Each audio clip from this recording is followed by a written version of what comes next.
tapped into NFTs. I did. I had a short little stint there. I did. And you got it well. I hit it right when it was a thing to hit, and now it's not. What do you mean when it was? Is it not a thing anymore? Is it gone? Know. I don't know. What's NFT? So he's going to take us through that and explaining. Here we go. That's easier. Tell me. Yeah. So NFTs.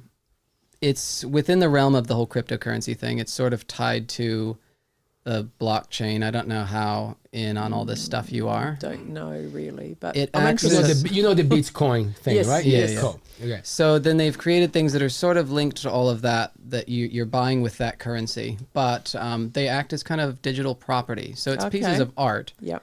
But it's not really just art. It's property. Each one has like a code tethered to it, and so for some unknown reason, people were kind of just doing it, I think, to be silly, and it blew up into this huge thing because it became somewhat collectible because people would make finite amounts of collections of art and things and this and that.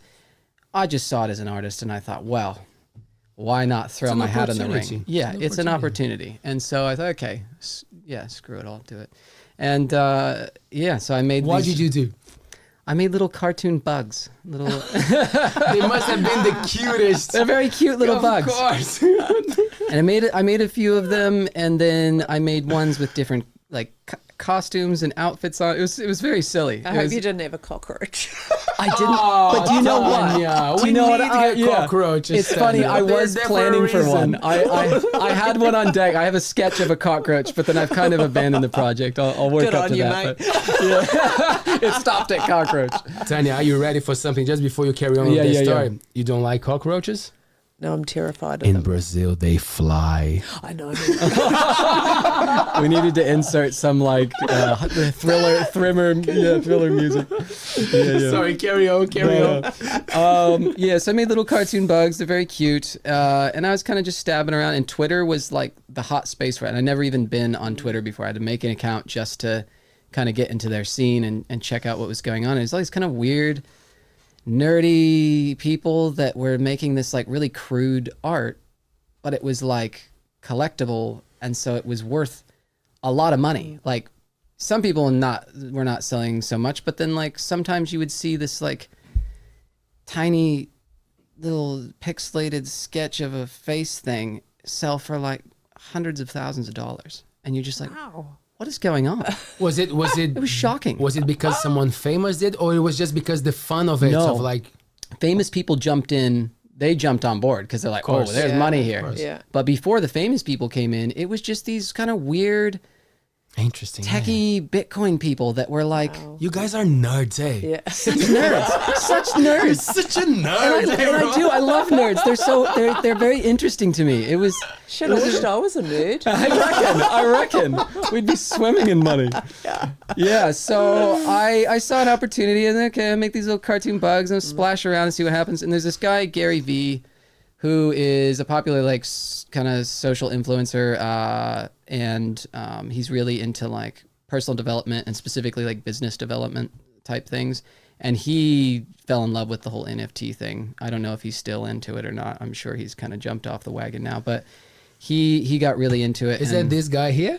That's Gary V. Gary V. 10 million. He's a guy. Followers on Instagram. Yeah. Gary V. CEO, chairman, creator, investor, blah, blah, all the blah, things. All the things. He's all over the plot. And he was blowing up in this space because he had kind of taken the role as the main celebrity of the NFT world. And and he put a post up on his Twitter one day.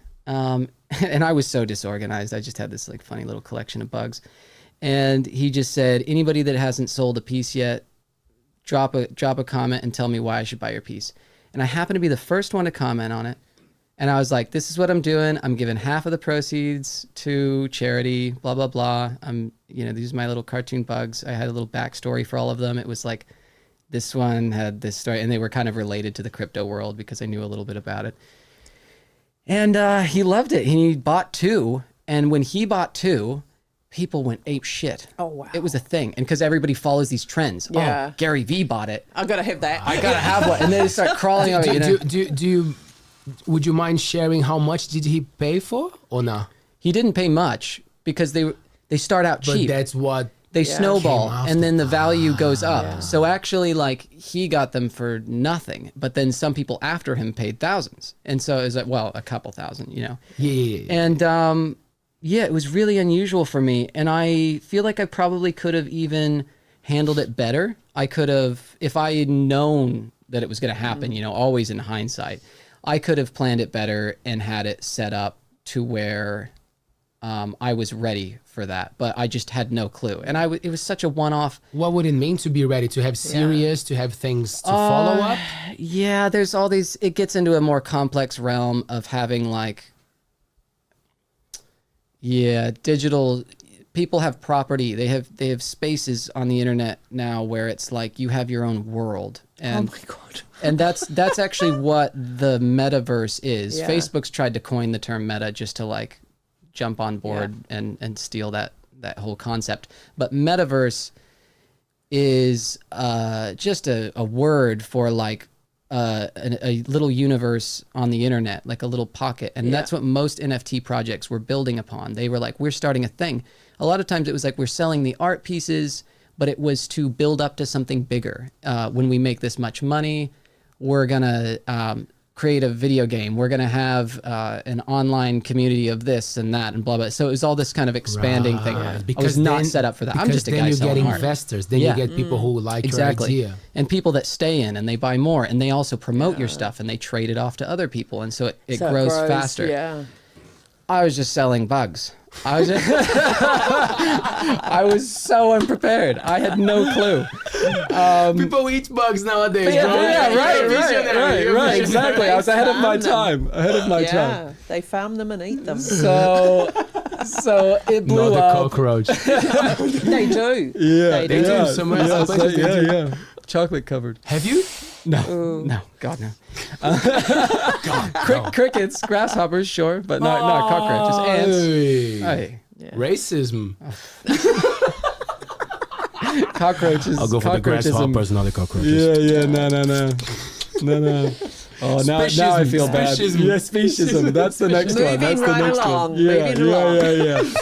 Oh, okay. Anyway, so I'm selling out on bugs. People are buying them. The price is going up. But I'm also kind of in this weird space. I don't know what I'm doing. And I'm seeking advice from other people around me. And I have some people saying to do this, some people saying to do that. I'm freaking out. I don't know what to do. People can offer you bids, or they can bid on something and you can accept it or say, no, I want a higher price. Yeah. And sometimes if the bid's like $2,000, you're like, yeah, give me the money, give you me know? $2,000, yeah. But like, you know, I've got people over my shoulder like, nah, that's too cheap. Don't sell it. But then they're also investors. They have some of my things. So they saying that because they want the price to go up for them. Yeah. And so I'm like, who do I listen to? Because I don't even know these guys before. And now they're acting like my best friends because they're invested in my project. It was a bit of a nightmare, but I made a fair bit of money. I donated like 15 grand to charity, which was awesome. And it was a cool charity, yeah. Yeah, it was a charity that was built around ending human trafficking. Yeah, not just sex, but also slavery, and you know, it was good. And so that filled up my inner cup, which was nice. And also, if I'm being honest, without that kind of added bonus, I don't know that like Gary Vee would have been interested in the beginning. And in a way too, I was kind of one of the only ones in the space at that point that was doing a big charity kind of based project. And after that happened, I shit you not, jumped on. Everybody was giving away to charities all of a sudden in the NFT space. I'm sure there was a few before me. I would never say I was the first one, but like when it blew up, all of a sudden everybody's doing it. Oh, I'm giving away charity for clothes. I'm giving away charity, blah, blah, blah, blah. And it was just like, the space got so saturated so quickly within like a matter of maybe, I don't know, 6 months. I went from like, you know, wondering whether I should accept an offer for a couple grand to like trying to hawk these things off for $100. And I'm like, what is going on? But then the whole NFT space dropped out. And so there was only a few like veteran people that were in at the very beginning. Their pieces were still trading around, while I saw all these other artists just desperately scraping at the door, like, buy my art, come on, you know? And I was just like, oh, no, I'm out. I'm done. And so I just kind of walked away from it. But it was cool. It was a great project, and overall successful. I mean, I didn't expect it to do much of anything, so I was stoked to walk away with a few bucks. Do you keep up with what's going on with the crypto worlds and the NFTs? Like, not so much NFTs. Very rarely I check back in. I have a few friends left in there that I'm just like, hey, how you going? And they're just like, oh, we'd love to see you back in here, man. I'm like, yeah, no, I'm all right. But